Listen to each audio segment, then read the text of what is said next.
hermano, qué bueno es estar en armonía, ¿no? Qué bueno es cuando los hermanos están en la presencia del Señor. Ahí impera la libertad.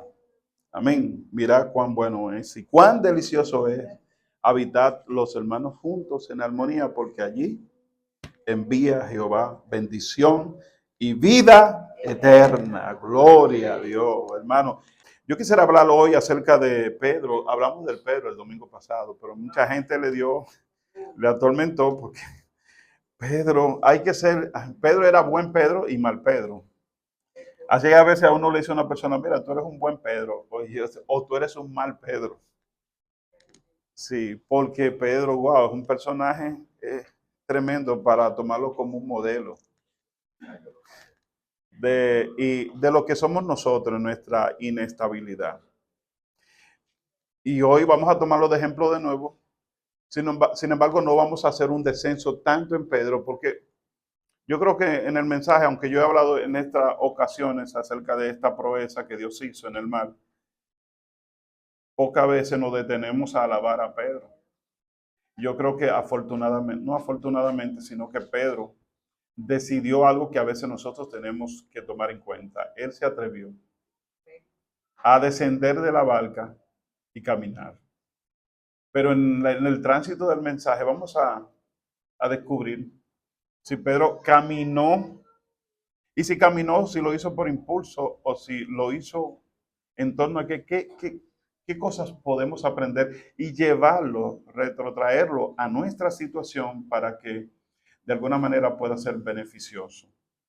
Así que atrévete a salir de dónde. Atrévete a salir de dónde? De la barca. Piense que cuántos discípulos andaban en la barca, no sé cuántos. Pero pensando en el mensaje igual, pero había una comunidad de que constantemente Jesús viajaba en la barca, no viajaba con el genterío, ese grupo amplio, sino que viajaba en la barca con las personas que eran cercanas a él. Podemos de ello pensar que nosotros somos parte de esa barca, la comunidad de la barca. Amén. La comunidad de la barca.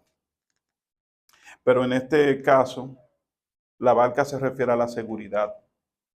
Eh, Viene a ser algo contrario, que muchas veces nosotros no queremos asumir. Por lo tanto, es un grito a salir de lo seguro. Y lo seguro no necesariamente implica que nosotros nos sintamos bien. Implica que posiblemente estemos sintiéndonos mal, pero necesitamos salir, obviamente, de ese espacio. Cuando traía la explicación, los discípulos todos se quedaron, o por lo menos los que acompañaban a Pedro en la barca, se quedaron en la barca. Y el único que tomó la decisión de salir de la barca, ¿quién fue? Pedro. El mensaje nos ayuda a descubrir entonces que Pedro no se mueve solamente por una iniciativa propia o de impulso, sino que en el trasfondo tiene una explicación cultural de lo que es un talmidí, que es discípulo, o la palabra discípulo en hebreo, y lo que es un rabí o rabino, y la autoridad y obediencia, que son dos conceptos que podemos entender cómo la fe es influenciada por la fe, cómo la fe es influenciada por la autoridad y la obediencia. De manera que en esta mañana el objetivo de este mensaje, y voy a tratarlo de reducir el tiempo porque tenemos la celebración de la Santa Cena hoy, primer domingo de este mes de mayo. No es lo mismo decir mes de mayo que mes de mayo. Un chiste, hermano. El objetivo de este mensaje es animar a los creyentes o cualquier oyente a confiar en Jesús cuando todo parece incierto, sabiendo que Él está presente y dispuesto a sostenernos, no importa la situación. Yo no sé cuántos de aquí han pasado una tormenta, obviamente que casi todos, o por lo menos la mayoría de nosotros. ¿Por qué? El dominicano vive en un tránsito de tormenta, ¿no? Así que desde que en el 1969 se empezó a dividir o llevar a escala Hatfield-Simpson los diferentes niveles de tormenta por el centro de huracanes de los Estados Unidos, nosotros empezamos, y el mundo entero empezó a medir las tormentas desde la escala 1 hasta la escala 5. Y obviamente esas escalas estaban medidas por la cantidad de viento, de fuerza, de agua que traían. Y hay algunas características que no se medían, por ejemplo, el tamaño de las olas, que luego en las medidas podría de alguna manera hacer diferente las tormentas. Pero nosotros hemos pasado por escala, por tormentas con escala difíciles, es decir, escala 3, escala 4 y escala 5. En el 1979, el 25 de agosto, ¿cuántos estaban nacidos? Yo estaba nacido. Wow, qué valientes son lo que dicen. 1979, 25 de agosto, gerenciaba el país Silvestre Antonio Guzmán Fernández, quien había ganado la presidencia en 1978. Y el ministro de Turismo, me acuerdo como ahora, era Ramón Hipólito Mejía. La defensa civil estaba dirigida por Eugenio, ahora no me acuerdo el apellido, pero fue muy famoso por duró más de 5 años. Eugenio Cabral.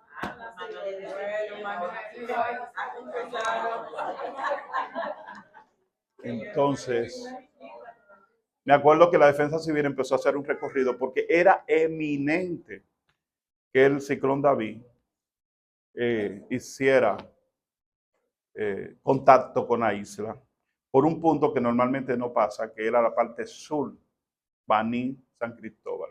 Normalmente los huracanes entran por la parte este. O por la parte norte, Samaná, Nagua, por esos lados, perdón, Nagua, Puerto Plata. Pero casi los puntos del sur no lo toca, pero esa vez era directo que iba hacia San Cristóbal y Baní. Entonces, los vientos hacían medir o decir que iban en 280 kilómetros por hora. Era un monstruo, escala 5.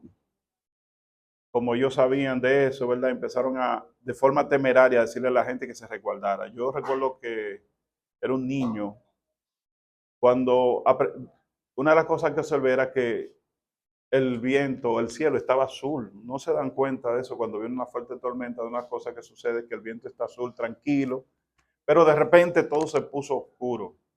Y nuestra madre nos llevó a una casa cercana que tenía una altura y era de plato.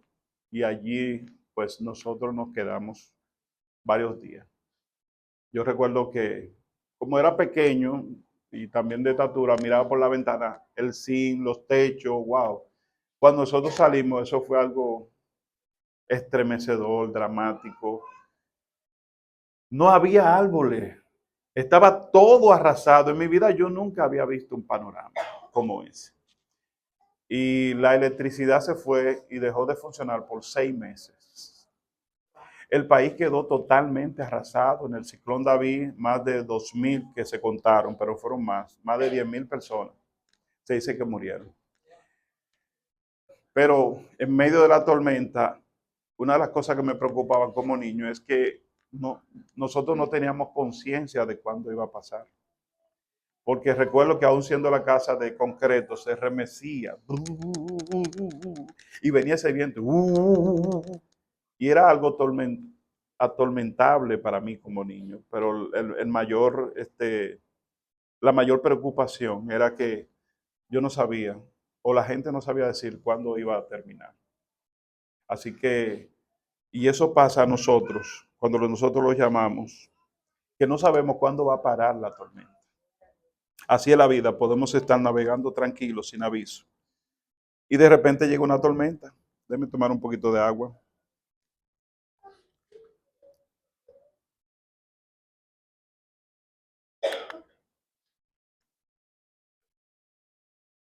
Y de repente, ¿verdad? Sin aviso llega la tormenta. Una tormenta, nosotros en el área espiritual puede ser una pérdida, una traición, un diagnóstico, una crisis financiera, cosa que por su envergadura nos supera, de alguna manera nos supera. Y ustedes saben que nosotros fuimos testigos todos de un hecho que donde la gente fue a celebrar, muchas de esas personas fueron a celebrar el hecho de que habían aspirado a graduarse. Yo le conté, no sé si lo hice público, que una celebración de jóvenes abogadas murieron todas cuando fueron ahí al Yesé. Entonces no estaban simplemente, no estaban en cosas que pudiéramos decir, estaban en un lugar, pero estaban celebrando lo que con entrega ellos hicieron. Entonces las tormentas vienen de manera como inesperada. Y a veces nos preguntamos nosotros, Señor, pero ¿por qué? Si todo iba tan bien, ¿por qué este hombre me hizo esto? ¿Por qué fulana tuvo que hacer aquello? Es decir, nosotros nos quedamos sin respuesta. Hay un escritor, y tomé esa nota de Tim Keller, que decía que Dios nos da todo lo que hubiéramos pedido si nosotros supiéramos todo lo que Él sabe. Que Dios es capaz de darnos todo lo que nosotros podamos y queramos pedir si supiéramos lo que Él sabe. A veces yo digo, bueno, si yo supiera lo que Dios sabe, entonces yo fuera Dios. Y ya yo no me preocupara. Pero la dinámica consiste en eso, en confiar en Dios aún no sabiendo. Amén. Y en medio de la tormenta, decir, yo sé que todo va a estar bien. A su nombre. De manera que esta frase golpea el alma, porque a veces la tormenta es plan de Dios. A veces la tormenta es plan de Dios. Por eso en nuestra vida espiritual debemos acostumbrarnos a que viviremos diferentes tormentas. Y en el análisis vi que hay tormentas de corrección. Hay tormentas de corrección. Hay tormentas de aprendizajes. Y hay tormentas de perfección. Y la de corrección, por ejemplo, ustedes pueden asumir lo que pasó con Jonás, que fue una tormenta literal, pero fue para corregirlo.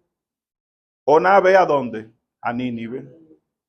Pero él tomó una embarcación por su cuenta, porque muchos de lo hacemos así, ¿no? Yo sé lo que Dios quiere, pero yo sé lo que yo quiero.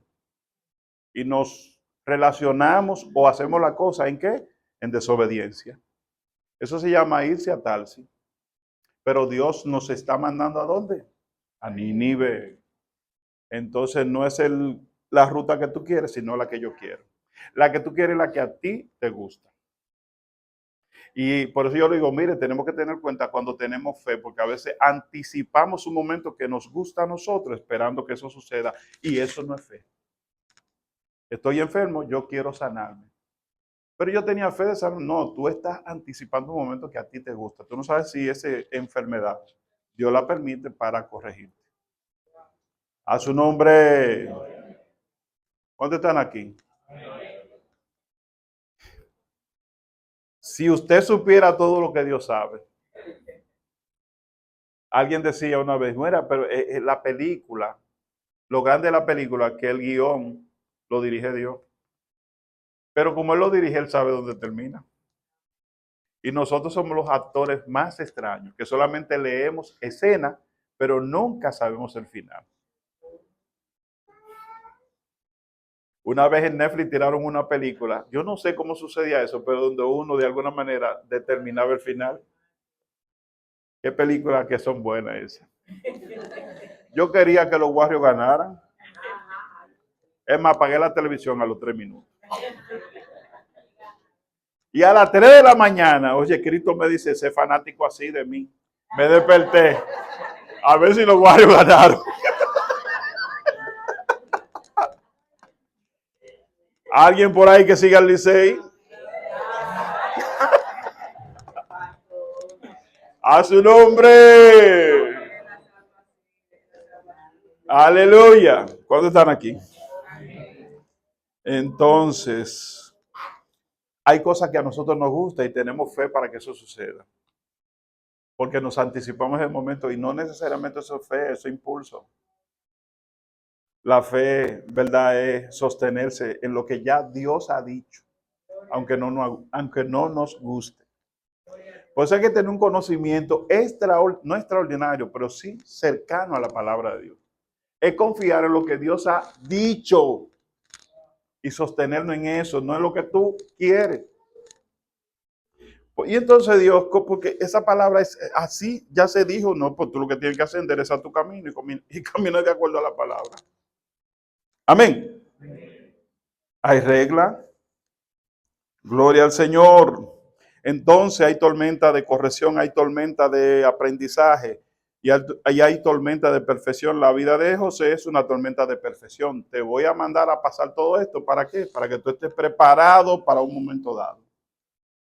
No hizo nada malo, pero no estaba preparado. Entonces, lo que estamos viendo hoy, ¿verdad? Que tomamos de Mateo 14, desde el 22, es una tormenta para aprendizaje, para crecimiento. Amén. Entonces, el desarrollo nos dice que a partir del versículo 22, dice la palabra del Señor, Mateo 14, 22, enseguida Jesús hizo que los discípulos subieran a la barca. ¿Quién fue que hizo que los discípulos subieran a la barca?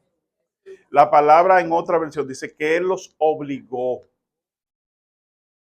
a subir en la barca. Y la pregunta mía es, como otros que han examinado este texto, dice, pero Jesús sabía que venía una tormenta. Claro. ¿Y por qué lo obliga?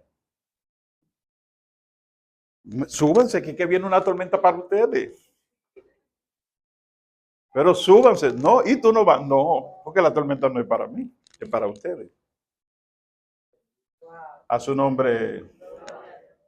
Entonces Jesús te mete en la tormenta.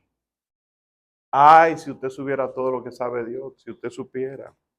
Entonces, Mateo dice que lo obligó a meterse en la barca e ir delante de él al otro lado del mar de Galilea. Porque a veces nosotros, ¿por qué Jesús quiere esto? No entendemos. Ahora, si nosotros hacemos un paralelo con los demás versículos, nos vamos a dar cuenta de qué sucedió antes de esto, ¿verdad?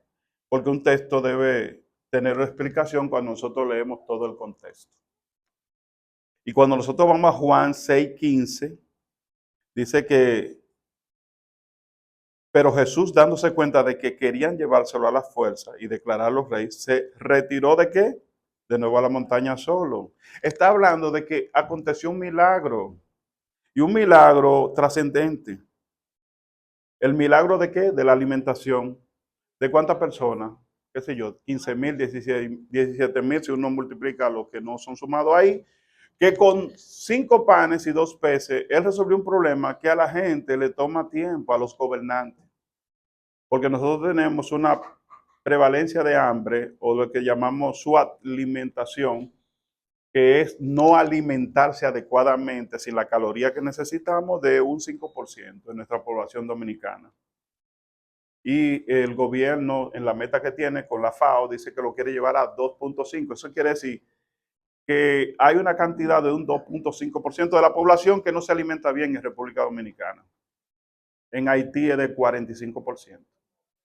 5 millones de haitianos no comen bien. O no comen. Muchos de ellos. O se alimentan mal.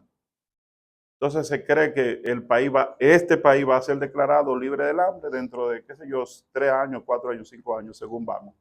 Pero en Haití hay ¿cuánto? 5 millones de personas. Y ustedes saben por qué.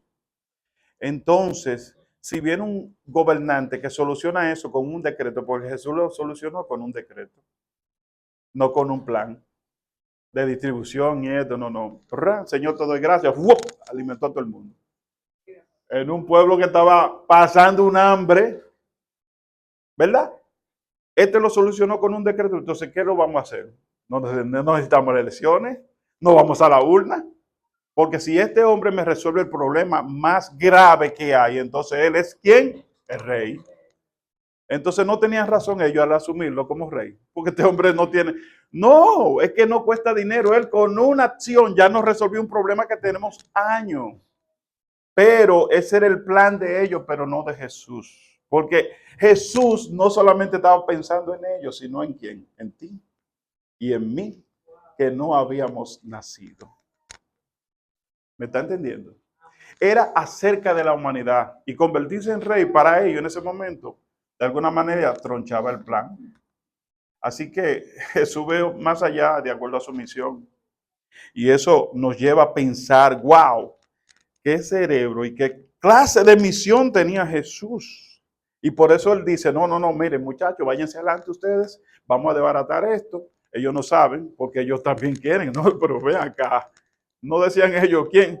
Cuando tú llegues en tu reino, ¿quién seré yo?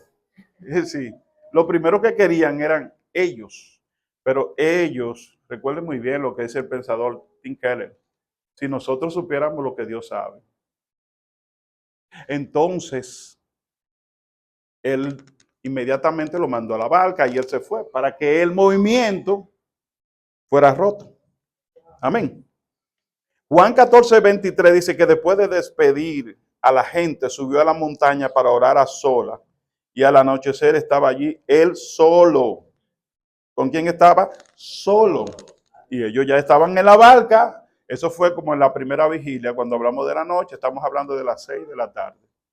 Recuerden bien que las horas dentro del calendario, dentro de lo que se medía por vigilia, cada vigilia tenía 3 horas.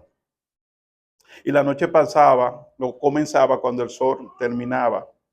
Estamos entendiendo de que ellos se suben a la barca a las 6 de la tarde, casi anocheciendo, y dice el 24, y la barca ya estaba bastante lejos de la tierra. Y empezó, ¿qué? El zarandeo por la olas, porque el viento le era contrario. Y entonces a esto podemos aprender una extraordinaria lección. Muchas veces nos montamos en la barca y sin saberlo, de repente entonces viene el viento, no a favor, sino el viento contrario. ¿Y cómo trasladamos eso a nuestra vida? Cuando no controlamos muchas veces las situaciones que nos azotan.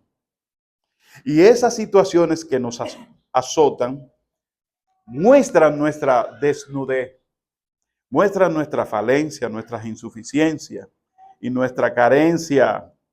Amén. Y fíjense algo, la palabra contrario en el griego es enantios, que significa, no es un viento cualquiera, era un viento como si fuera un enemigo, como si fuera una entidad que lo envolvió. El mar de Galilea es un declive, ¿no? Rodeado de montaña, una depresión rodeada de montaña y que tiene algunos 60 kilómetros cuadrados, 20 en algunos lugares de ancho y cerca de 30 o de 40 de largo, que es alimentado por el río Jordán, y hay lo que llaman un túnel de viento que se mete por las montañas, entonces el viento se reduce y arma una fuerza extraordinaria, y muchas veces las barcas que están ahí empiezan a dar vuelta de manera incontrolable. Y posiblemente ya ellos estaban acostumbrados, pero no a un viento así como si fuera una entidad. Era como luchando, era como quería tragárselo. Gloria al Señor. Note que Jesús lo hizo entrar a la barca, de manera que cuando ellos entraron en la barca estaban en obediencia. Así que muchas veces nosotros vamos a sentir vientos contrarios en nuestra vida estando en obediencia, porque ellos no fueron en desobediencia. Amén. El hecho de que estemos en un lugar de manera correcta no significa que no vayamos a tener experiencias contrarias. Amén. Significa algo real, que Jesús está pendiente de nosotros. Amén. Que la presencia de Dios es garantía en nuestras vidas y en medio de ello. Mateo 14:25 dice, mas a la cuarta vigilia de la noche, Jesús fue a ellos andando sobre el mar. Y los discípulos viéndole andar sobre el mar se turbaron diciendo, fantasma, es un fantasma. Pero si andaban con Jesús durante varios años, ¿por qué ahora lo confunden con un fantasma? ¿Quién me podría decir eso? Yo digo, me sorprendo. ¿Dieron voces de qué? De miedo. Pero enseguida Jesús le habló diciendo, confiad, yo soy. No tengan miedo. De manera que la travesía, que era corta, se extendió, porque si era para cruzar los 10 kilómetros 15, eso lo podían hacer, qué sé yo, en 1 hora, 2 horas. Pero ahora se extiende porque hay un plan para que ellos aprendan. ¿De dónde entonces viene la palabra fantasma? Cuando uno lee un poco acerca de la neurociencia o de la psiquiatría o de las personas que conocen las reacciones del individuo, se da cuenta de que muchas veces el cerebro trata o no trata, el cerebro no puede estar vacío. El cerebro no se hizo para estar vacío. El cerebro asume ideas que son incómodas a estar vacío. Entonces, cuando la gente está tranquilo, está pensando algo. No tiene la cabeza limpia. A su nombre. Aquí hay gente que está pensando algo. Por naturaleza, el cerebro no puede estar sin funcionar. Entonces, los entendidos dicen que a ese tipo de acción que el cerebro sufre le llaman sesgo de necesidad. Es decir, una suplantación de algo que yo no sé, pero yo necesito inmediatamente tener una respuesta. Amén. O sea, yo no sé quién está ahí, pero ahora mismo he sido turbado. La turbación y el miedo primero afectan la vista para que yo sea efectivo. Y entonces cuando yo veo, yo tengo miedo, entonces el miedo me hace dudar, me hace de alguna manera dudar y me hace perder el enfoque. Y en ese momento mis pensamientos empiezan a entrar en una dubitativa. Y mi cerebro entonces, que necesita tener una respuesta, busca inmediatamente algo conocido. Eso se llama sesgo por necesidad o por filiación. Y entonces, ¿qué asume? Lo que yo tengo en la cultura ya establecido. Entonces, lo que ellos tienen establecido en la cultura era que en el mal habían ¿qué? Fantasmas. A su nombre, ahí vienen los prejuicios. Fulano me parece un ladrón. Pero tú lo viste. No, tengo un sesgo de confirmación. Acuérdense una vez que los motoristas que tenían horas y horas buscando a un pariente que había para comunicarle la noticia de alguien que había muerto. Creo que Dinora estaba en mi casa y cuando esos motoristas se paran, uno sin casco y el otro sí, Dinora, no ladrones, atracadores. Yo lo que querían era agua. Ay, hombre, pero sesgo de confirmación. Que ella ve en las redes sociales, que ella ve en el televisor. ¿Me están entendiendo? A su nombre. Yo le escribo a alguien que me escribe siempre de aquí de la iglesia, siempre me manda información diciendo, deja que te están usando. Están creando sesgo de confirmación. Y cada vez que entonces tú vas a caminar, ya tienes eso mentalizado, pensamientos intrusivos, te manipulan, crean, todos ellos conocen eso para crear que zombies. Y eso se está usando mucho en las redes, los YouTube, todo eso. Vamos a crear una narrativa para que la gente no camine como ellos quieren, sino como nosotros queremos. Hay una narrativa en la sociedad hoy en día. ¿Me están entendiendo? Usted no ve cómo el algoritmo le manda un YouTube. Chequee una noticia para que usted haga la banda y usted cree que está sucediendo. No es a ti que te la están mandando. Porque sabe que tú ya leíste esa noticia. Y entonces van creando un sesgo de confirmación y todo lo que tú tienes en tu mente es eso. Y tú crees que esa es la realidad. Cuando el mundo está caminando de otra manera. A su nombre. Entonces, cuando yo veo algo que yo tengo un pensamiento crítico, yo digo, eso yo no lo quiero, le doy ahí, anular esa información, no me la mande más, hijo del diablo. A su nombre. ¿Estamos aquí? Entonces la gente tiene, ellos los discípulos con el sesgo de confirmación y de necesidad, ven un fantasma, pero Jesús nunca fue un fantasma. Era su mente que tenía el fantasma ya con antelación. ¿Entiendes? Usted hay gente que usted le quiere decir la verdad, pero hace tiempo que ellos están ya prejuiciados. A su nombre, porque en momentos de temor pensamos lo peor. Porque estamos guiados por el miedo. Entonces, asumimos la memoria de la cultura espiritual. Por eso Jesús sabe inmediatamente eso. Y viene la palabra, yo soy. No tengan miedo. Porque es un grito que está familiarizado. Si la cultura está familiarizada con ellos, también ese grito es familiar a ellos. Porque ese grito le trae a ellos el aprendizaje que ellos obtuvieron de lo que pasó con Josué. Cuando iba a la batalla, no tengas miedo. Y en Deuteronomio, cuando dijo, cobren ánimo, la palabra en hebreo, hazahebet, amén. Él le dice en hebreo o en arameo y se familiariza con ellos. Le dice, yo soy.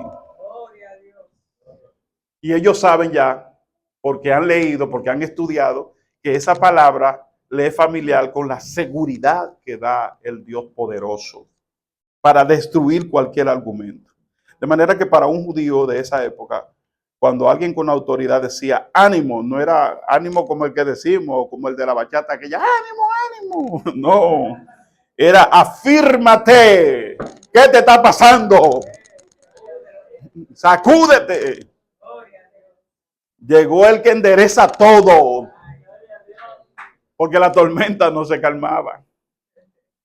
La tormenta estaba, vaya conmigo, porque la tormenta, aunque Jesús está en el mar, la tormenta sigue. Pero es que Jesús quiere decirle, aunque la tormenta esté, yo estoy. A su nombre. A su nombre. Gloria a Dios. De manera que cuando alguien con autoridad decía ánimo, estaba transfiriendo una fuerza espiritual. Era más que el aliento emocional. Era una autoridad espiritual que rompe el miedo. Yo sé lo que te está sucediendo, pero mi aparición, quien soy yo, tiene que ser suficiente para derribar ese miedo. No se trata de que yo haga algo para que tú creas, no. Es que tú tienes que cobrar fuerza y confianza. Eres tú que tienes que generar por mi presencia. Amén. Mateo 14:28 dice, Señor, que Pedro cuando vio eso, ve la palabra familiar del hebreo que le dice, yo soy, yo soy el que soy. Wow, pues entonces este no es cualquier cosa, porque esa palabra, ese atributo, no lo asume cualquier persona.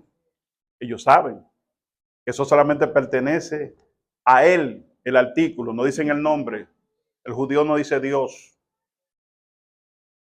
¿Me entiendes? Por lo sagrado. Elohim, el Adón, el Adonai, pero no dice Dios. Nosotros somos los que somos frecos, que decimos Dios, que es un nombre griego. Amén. Pero no nos vamos a hebrizar. A su nombre, pero cuando yo soy, que se está asumiendo, no, dice, no, pero ven acá. Por eso Pedro dice, Señor, si eres tú, respondió Pedro, mándame. Y ahí es que yo quiero que ustedes entiendan lo que dice Pedro. Mándame que vaya a ti sobre el agua. No está diciendo yo voy a ir, no. Es que si tú eres quien dice que eres, tiene que tener suficiente poder para mandarme autoridad y poder para ir sobre el agua. No es que él tiene impulso, es que él me va a mandar. Entonces la fe no depende de mi impulso, depende de quién yo tenga fe. A su nombre. mándame que vaya a ti sobre el agua. Y Jesús dice la palabra performativa. La palabra que dice y que crea. Performativa. Dice y crea al mismo tiempo. Como él dijo, sea la luz. Y al decir sea la luz, no solamente lo dijo de forma oral, sino que la luz fue hecha en ese mismo momento. Cuando él dijo, tú serás una nueva criatura, no está diciendo solamente una palabra. Es que en ti dentro hay una revolución que se está forjando para una nueva criatura. A su nombre. De manera que aquí nosotros podemos ver dos cosas importantes para nuestras vidas. El concepto de obediencia. El talmidí responde, o el discípulo a su rabino. Un discípulo nunca podía hacer nada si no contaba con la aprobación de su maestro.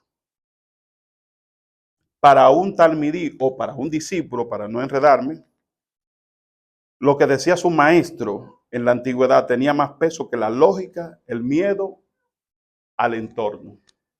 Es decir, podía existir la tormenta, pero si tú dices quién eres, que eres, amén, entonces mándame que yo camine hacia ti. Amén. Entonces la palabra de autoridad y poder es una palabra, como le dije hace un momento, performativa, que rompe principios. ¿Cuál es el principio? El principio de Arquímedes, de Siracusa, que una vez que un cuerpo se lanza sobre el agua, ¿qué hace? El líquido que expande, ¿verdad? Si es de mayor peso que el líquido que expande, entonces se va a hundir. Amén. Entonces, ¿eso es qué? Un principio aquí y en la China. Pero este que está aquí fue que él creó el principio, y esa palabra performativa puede crear otro principio que altere ese principio. Gloria a Dios. A su nombre. Ese tiene autoridad, y no solamente autoridad, tiene poder para quebrar las cosas que son inquebrables. Hay un concepto de autoridad y de poder. Pedro hace algo que ninguno de los demás se atreve. Su pedido hace que Jesús desate una palabra performativa, que es aquella que crea la realidad que ordena. Es decir, hay una realidad establecida, un principio que no puede fallar, porque los principios son aplicables todo el tiempo. Una y otra vez, de eso se trata la ciencia, me da lo mismo. Pero ¿y cómo este individuo entonces puede flotar? Porque hay otro principio que está por encima de ese principio.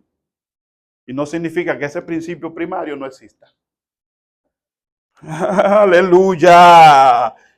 Él destruye la realidad de Arquímedes. Si el peso del cuerpo es mayor que el fluido del agua, entonces el empuje hace que se hunde. Yo que fui tan malo en química y en física, entender E igual a P por G por G por B, por volumen. Señor. Yo sé que Hillary me tiene que estar serruchando. Pero aquí hay un principio mayor que me enseña, número uno, a no caminar por emociones, a caminar por mandato. Dos, el poder no está en lo que yo digo, sino en la palabra que he creído, que es la que Jesús da. Y el agua, número uno, nunca dejó su principio hasta que Él no creó otro principio. Porque el agua no se convirtió en firme hasta que Él no lo ordenó. Por eso la palabra cuando dice ven es performativa, empezó todo a transformarse. Aleluya, gloria a Dios.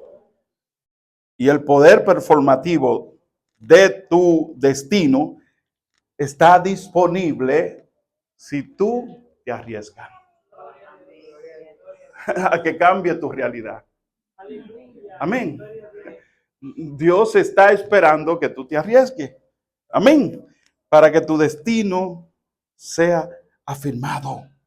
Mateo 14:30 dice, pero al ver el fuerte viento tuvo miedo y comenzando a hundirse, dio voces diciendo, Señor, sálvame. Lo que quiere decir que Pedro bajó de la barca en el 29 y caminó. ¿Qué dice? Que caminó. Que el principio de la fe funcionó y las cosas se afirmaron y él caminó. ¿Cuánto caminó? 1 minuto, 2 minutos, yo no sé. Pero la Biblia dice que caminó, ¿sí o no? No lo dice, que caminó. Entonces no había uno, no era Jesús el que caminaba sobre el agua, era Jesús y Pedro. Gloria al Señor. ¿Cuándo dejó Pedro de caminar sobre las aguas? Cuando vio el fuerte viento. ¿Tuvo qué? Miedo. Entonces ahí viene la secuencia de los resultados. Cuando nosotros entonces trasladamos el favor del principio mayor al principio menor. El principio menor está hecho ¿para qué? Para que nosotros habitemos en esta realidad. Pero nosotros no solamente pertenecemos a esta realidad, pertenecemos a una realidad sobrenatural.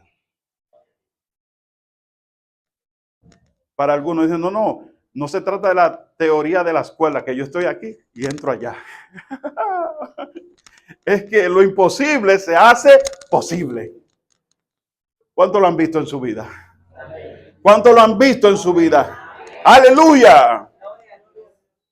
Lo vi una vez, le conté cuando mi esposa sufrió aquella terrible parálisis. Nosotros, jovencitos, casados, ¿no? Y ella iba perdiendo el cuerpo, parte de su cuerpo, y estaba ya tiesa en una cama.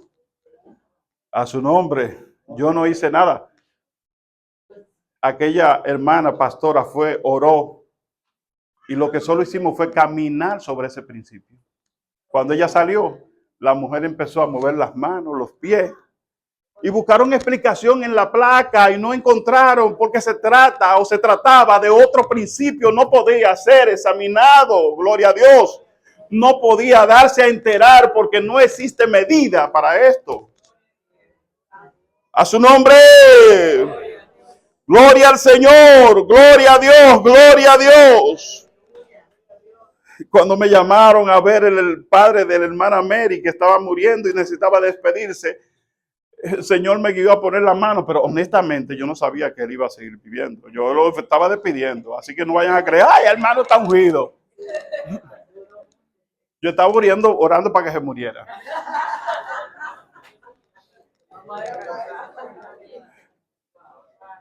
A su nombre. Pero los que estaban ahí creyeron y se sostuvieron en esa palabra. Y se afirmó el nuevo principio y el hombre siguió viviendo. Entonces me llamaron y yo creía que era para el velatorio. ¿Qué digo? Busqué y preparé un bosquejo. Mándeme el nombre, hermana. ¿El nombre de quién? ¿Cómo le digo? De su papá que murió. No, hermano, quiero decirle que mi papá está sentado, está cuerdo, está caminando. De verdad. A su nombre. A su nombre. No se trata de mí. No hay nada en mí. Yo solo soy un medio. Se trata de lo que Él derramó. Se trata de la palabra ven performativa que cambia la realidad en otra realidad. Por su gracia. A su nombre.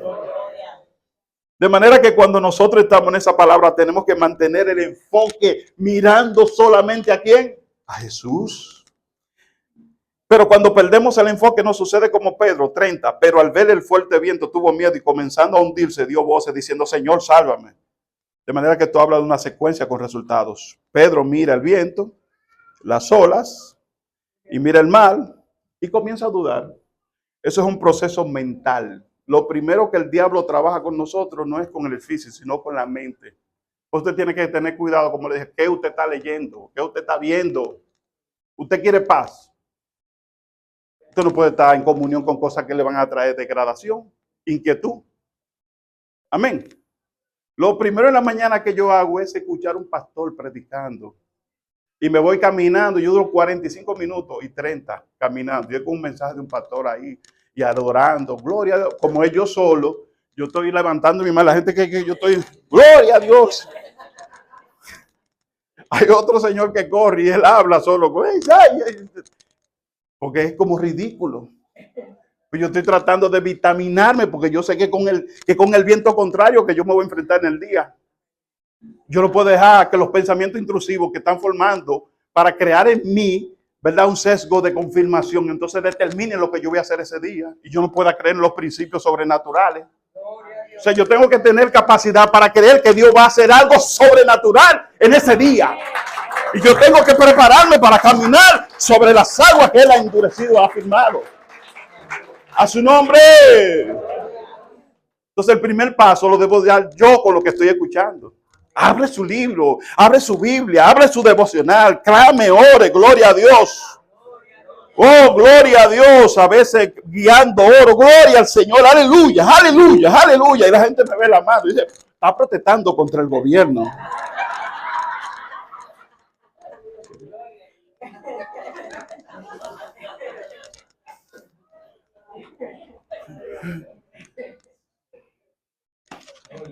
Ay, Señor, gloria al Señor. A su nombre. Entonces hay procesos mentales. Y los procesos mentales, ¿verdad?, van a traer los procesos emocionales. Porque cuando Pedro empezó a dudar, entonces sintió ¿qué? Miedo, proceso emocional. Y después que tú tienes un proceso distorsionado mental como emocional, entonces va a venir ¿qué? Te vas a hundir. Va para allá. Viene la deuda o lo que nosotros decimos como la duda racional. ¿Por qué? Porque maravillo de lo que está sucediendo. ¿Cómo? Pero esto no puede ser. No puede ser. ¿Y si me hundo? Porque lo primero que yo pensé cuando me subí en un avión, wow, qué rico. Pero estamos más alto del cielo. Ay, Dios mío, ¿y si nos caemos de aquí? Quedaré yo solamente, por tu gracia vivo. Yo solo. ¿Y por qué Chelmila me compró el pasaje en el ala, sabiendo que el ala se despega? A su nombre, gloria a Dios. El miedo no viene de la tormenta, sino de la forma en como nosotros interpretamos la tormenta. Amén. Que interpretamos que la tormenta es más grande que Jesús. Job 35, 3, 25 y 26 dice, lo que más temía, ¿qué? Me sobrevino. Y lo que más me asustaba, ¿qué pasó? Me sucedió. De manera que no encuentro paz ni sosiego. No hallo reposo, sino que agitación. Si usted teme eso, a su lugar de su trabajo, lo que usted vaya agitado. A su casa, agitado. No fue al principio, sino en medio del camino. En la medida que Pedro da la importancia al exterior, se inquieta y su creencia entonces toman posición. De manera que su peso entonces empieza a dominarlo. Y sale el principio de la fe y entra el principio de ¿quién? De Arquímedes. Y ahí usted no puede contra el principio de Arquímedes. Porque si usted pesa más que el fluido que va a echar hacia afuera, ¿para dónde usted va? Mire, esta barriga, a su nombre, es para adentro que voy. De manera que nosotros confiamos o dudamos. Eso nos enseña en el día de hoy que no basta con comenzar bien en la fe, sino que hay que sostenernos en ese enfoque final. Dice Proverbios 4, 25 al 27, tus ojos miren lo recto y diríjase en tus párpados hacia lo que tienes delante. No te desvíe a la derecha ni a la izquierda. Y Isaías 26:3 también nos dice que Él guardará en completa paz aquel cuyo pensamiento, ¿en quién? En Dios. Entonces Dios no te puede dar paz si tu pensamiento no está perseverando en quién, en lo que Él dice. ¿Me está entendiendo? ¿Usted quiere un consejo? Pero ahí lo dice. Pastor, yo necesito un consejo. Yo le mando eso, mira, ahí está tu consejo. Porque en ti he confiado. De manera que Pedro dio voces diciendo, Señor, sálvame. Y al momento Jesús, ¿qué? Extendió la mano, asió de él y le dijo, hombre de poca fe, ¿por qué dudaste? Terminando, hermano, con esta lectura. Porque Jesús extendió su mano y no hizo un milagro para que él flotara. Porque hay cosas en el momento que ya Dios no necesita poder para demostrarte que Él es. Él lo que necesita es misericordia. Entonces la relación de la mano habla de que Él personalmente quiere salvarte. Amén. Gloria a Dios. 14, 32 y 33. Cuando ellos subieron a la barca, ¿qué pasó? Porque en todo eso, hermano, la tormenta seguía. Pero cuando Él se sube a la barca, el viento entonces se calma. Entra de nuevo el principio de Arquímedes y sale el principio de la fe. Todo planificado. Oh, gloria a Dios. Entonces los que estaban en la barca vinieron y le adoraron diciendo, verdaderamente, este hombre controla todo. ¿Es el hijo de quién? El que quiere entrar a tu barca. El que quiere aquietar las aguas de tu vida. Estaba leyendo una anécdota acerca de Francisco de Sales, un obispo que existió en plena división de la iglesia católica y protestante. Y él veía algo, que las mujeres que cuando sacaban el agua del pozo con su cubeta, pues no la derramaban, porque normalmente cuando alguien sacaba cubetas llenas de agua, pues sacándolas se botaban más de la mitad. Porque ellos hacían algo, es que ellos lanzaban una madera, las mujeres lanzaban una madera en la cubeta. Entonces le pregunté, ¿y por qué ustedes hacen eso? Dice, pues, ¿usted no sabe eso? Es que cuando se lanza una madera en medio de las aguas se aquietan. ¿Por qué? Yo dije, pues yo me puse ahí, ¿por qué? Porque hay un rompimiento de las moléculas. Y eso tiene una explicación física. Bueno, me sentaré con unas de las físicas de aquí, pero lo cierto es que cuando la madera se lanza en medio de las aguas ¿qué? Se aquietan. Y él a un amigo que estaba muy turbado y problema, no encontraba qué decirle. Dice, mira, cuando la tormenta te visite, permite que la cruz de Cristo, ese madero, sea lanzado en tu corazón para que tus aguas se aquieten. Póngase de pie, celeste. Gloria a Dios. ¿Cuántos están aquí en esta hora? Yo no sé cómo está tu barca. Si Jesús te demostró que tiene autoridad, tiene poder y tiene misericordia, ¿por qué no lo invitas a tu barca? El viaje de breve tiempo se convirtió en una travesía de horas, hora de tormenta, hasta que Jesús entró en la barca. Y hay gente aquí que tal vez, como pensaba yo en el bosquejo del mensaje, que tal vez está dando vueltas, vueltas y vueltas como un carrusel, vueltas y vueltas como un laberinto.